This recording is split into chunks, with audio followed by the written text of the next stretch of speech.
Dan janganlah kamu tunjukkan kedua matamu kepada apa yang telah Allah berikan kepada golongan-golongan dari mereka. Maksudnya jangan kamu merasa rugi. Kenapa ya orang kafir masih lebih mewah hidupnya? Gak usah pikir itu. Ini jawabannya.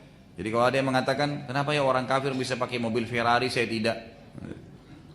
Jadi ini ingat Allah SWT mengatakan kepada Nabi SAW, Abu Jahal waktu itu, Abu Lahab punya unta yang mahal, punya banyak peternakan, pakainya lebih bagus. Allah mengatakan, jangan kamu membuat kedua matamu itu, ya, itu terpengaruh dengan apa yang telah mereka miliki. Itu maksudnya. Sebagai bunga kehidupan dunia untuk kami cobai mereka dengannya. Dan karunia Tuhan kamu adalah lebih baik juga lebih kekal. Bapak Ibu sekalian, saya ingin berikan juga sebuah kata kunci rahasia kebahagiaan. Mau nggak? Alhamdulillah sudah semangat sekarang ya. Bapak Ibu, kalau seandainya ada orang yang sedang diberikan nikmat, gitu kan? Kemudian kita suruh dia bersyukur, gampang. Lagi nikmat, alhamdulillah, oh iya langsung. Tapi kalau orang lagi susah, disuruh syukur bisa nggak? Bagaimana caranya kalau kita sakit parah bisa tenang jalanin kehidupan? Bagaimana kalau sedang kebakaran habis semua harta kita bisa tenang? Mau tahu katanya bagaimana? Baik, Bapak Ibu sekalian, adalah sadari satu poin, kita punya kehidupan yang abadi di akhirat. Ini kalimat berat ya. Menyadari adanya kehidupan di akhirat, dan ini hanya tinggal tunggu hitungan detik dari hidup Anda. Tinggal tunggu nih berapa detik nih malaikat maut akan datang, jemput, kita pindah ke sana, dan di sana khalidina fiha, nggak ada mati, kekal selamanya. Bapak Ibu sekalian, saya sering kasih motivasi diri saya dan juga saya sering sampaikan pada pengajian saya. Dunia ini cuma satu kalimat Bapak Ibu sekalian, kemasan. Apa? Saya ingin tanya begini, contoh. Kalau ada orang tidur di rumahnya Bapak Ibu sekalian pakai AC, marmer lantainya, ranjangnya ratusan juta, mewah rumahnya, tidur. Dengan orang yang contoh lain tidur di emperan jalan, nggak pakai kasur, nggak pakai apa, nggak pakai selimut, AC-nya alami. Saya tanya Bapak Ibu sekalian, apa bedanya? Kemasannya. Tujuannya sama saja, tidur. Itu dunia tuh, kemasan. Bangun besok pagi sama saja. Ya kan? Kalau hanya sekedar orang yang tidur di bawah AC yang sehat, tidak pernah sakit flu, tidak pernah sakit demam, maka kesian orang yang di pinggir jalan. Tapi yang kita temui di pinggir jalan lebih sehat malah. Orang yang makan di piring emas dengan orang yang makan di daun, bedanya apa? Kemasannya. Bedanya, tujuannya apa? Makan. Sama saja. Orang yang tinggi, putih, gagah, cantik dengan orang yang pendek, hitam, jelek, bedanya apa? Kemasannya. Bayangin kalau cuma orang tinggi, putih, cantik, gagah yang masuk surga. Berapa banyak orang masuk neraka nanti? Kan gitu. Tapi itu kemasan duniawi, kan gitu. Kemasan saja. Mobil, Alphard, Ferrari, mahal. Pada saat kita dekat di situ, luar biasa ya mobil ini. Kita lihat, wah ini orang kaya, ini orang gini. Secara duniawi. Ya. Apa bedanya antara orang yang naik Alphard dengan naik mobil angkot? Kemasannya. Kan sama saja ketujuan kan? Sama saja. Bedanya ini mobil saya, oh ini saya numpang, kan gitu. Itu saja bedanya. Tapi sama saja. Kan gitu. Bisa saja orang yang pakai mobil mewah tidak ada supirnya, ini ada supirnya. Kan gitu. Sama naik di mobil, sama sampai ke tujuan. Bapak Ibu kalau mungkin pernah punya target beli mobil mewah, kemudian setelah Bapak Ibu berhasil beli, sudah naik. Apa yang terjadi setelah itu? Habis sudah. Biasa saja kan? Biasa saja kan, Bapak Ibu punya rumah mewah, sudah beli, sudah tinggalin, sudah dihuni, terus apa? Selesai. Kemasan dunia. Jangan kemasan dunia ini membuat kita lalai janjinya Allah di sana. Karena semua ini pasti akan ditinggalin. Gak ada yang dibawa Bapak Ibu sekalian. Dunia, kemasan. Gitu kan? Jadi jangan sampai terpengaruh. Maka maksimalin untuk mengejar akhirat. Makanya Allah SWT mengatakan walad darul akhiratu lahiyal hayawan.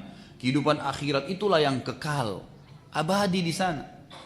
Tinggal tunggu malaikat maut cabut roh kita, selesai. Kita pindah ke akhirat. Dan kita sebagai orang yang beriman kepada Allah punya ketenangan, sudah punya bocorannya tuh. Nanti di alam barzah ketemu malaikat, nanti dibukain pintu surga kalau beriman, dibukain pintu neraka kalau orang kafir, ada siksaan, adab kubur, ada nikmat di kubur. Kemudian dibangkitkan di mahsyar, ada hisab, timbangannya kalau berat masuk surga, surga itu begini.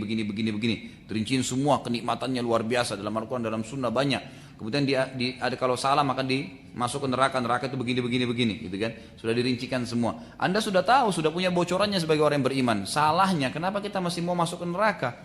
Dan masalahnya Bapak Ibu sekalian, di akhirat tidak ada pilihan surga atau neraka, nggak ada tempat ketiga.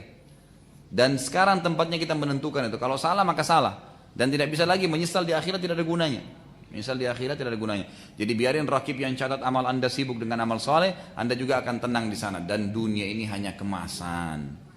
Baju yang 50 juta dengan baju 50 ribu sama saja. Kemasannya sama. Itu malah kalau baju yang mewah kemudian jalan, terus dapat apa dia jalan dengan sombong? Gak ada. Sama saja, kemasan gitu kan. Minum di gelas yang mewah dengan gelas plastik sama saja. Kemasannya biasa. Makanya Nabi SAW pernah Bapak Ibu sekalian lagi tidur, kemudian sisi kanan beliau itu kena tanah, karena tikar yang beliau pakai tidur itu ada tanahnya. Umar radhiyallahu anhu masuk ke dalam rumah beliau, lalu begitu lihat setelah berikan salam langsung Umar nangis.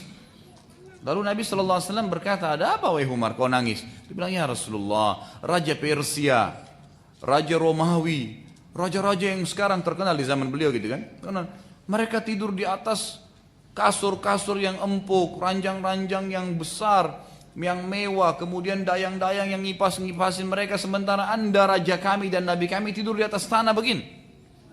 Langsung Nabi SAW duduk mengatakan, wahai Umar, apakah kamu masih ragu bahwasanya kita pemilik akhirat dan mereka pemilik dunia?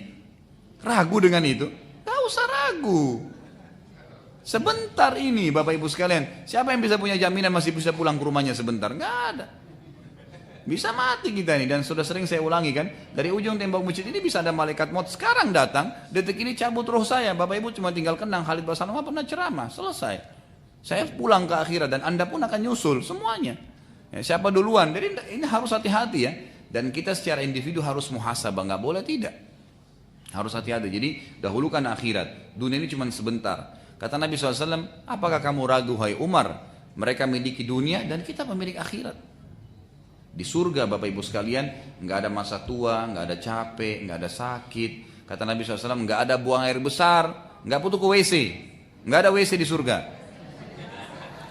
Nggak butuh buang air besar, nggak butuh buang air kecil. Enak nggak Bapak Ibu sekalian kalau kita makan nggak pakai buang air? Enak itu, nikmat luar biasa gitu kan. Minum nggak pakai kencing, nggak usah. Kata Nabi SAW, kalau ada makanan minuman yang tidak dibutuhkan oleh tubuh mereka akan keluar dalam bentuk keringat dari tubuh mereka yang lebih wangi daripada bau kasturi. Ada nggak di dunia keringat wangi? Nah, di surga ada. Di surga itu lebih wangi dari bau kasturi, gitu kan? Itu luar biasa. Nggak ada masa tua, nggak ada capek, nggak ada letih. Ibu bapak ibu kalau mau makan di surga, baru dalam hati enak ayam gorengnya, ada. Kalau kita di dunia kan harus beli dulu ayamnya, harus goreng dulu, tunggu dulu, nyari dulu. Bisa saja bumbunya benar, bisa enggak. Di surga enggak gitu. Kata Nabi SAW, fiha ma tashtahihil anfus. Di surga itu semua yang jiwa mau ada, semua. Dan semua yang di surga, kata Nabi SAW, semuanya yang akan dilihat oleh ahli surga belum pernah mata lihat. Semuanya yang akan didengar belum pernah telinga dengar. Semua yang di surga belum pernah terlihat dalam hati manusia. Kita kalau lihat sebuah istana mewah, di bawahnya ada air mancur atau air yang curam gitu kan, lagi turun, pemandangan yang indah hijau-hijau, itu masih bagian dari dunia. Di surga itu jauh lebih indah dan itu abadi. Dan ini cuma hitungan detik saja. Kita akan ke sana loh. Makanya Bapak Ibu sekalian, kalau biar Bapak Ibu lagi sakit keras, oh saya mau ke akhirat, udah jadi kecil penyakitnya. Kan gitu. Coba kalau Bapak Ibu ada dokter, lagi berobat sama dokter bilang, maaf Bapak Ibu ya, umurnya Bapak Ibu secara dokter tinggal 2 minggu. Misal, lalu ada temannya ibu datang, oh si fulan gibah kamu. Apa yang Bapak Ibu bilang kira-kira? Nggak apa-apa deh. Fitnah ambil kau, nggak apa-apa. Kenapa? 2 minggu lagi mau mati.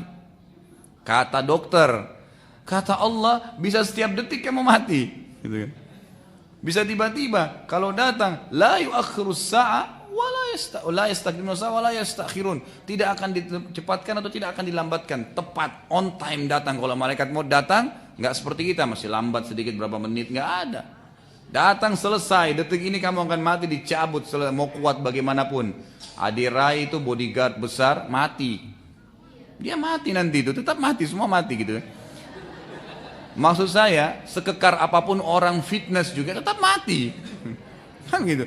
Orang juga lemah tetap mati, semua mati. Maka jangan terpengaruh dengan dunia. Siapa yang mengingat masalah akhiratnya, dia akan merasa tenang dalam keadaan apapun.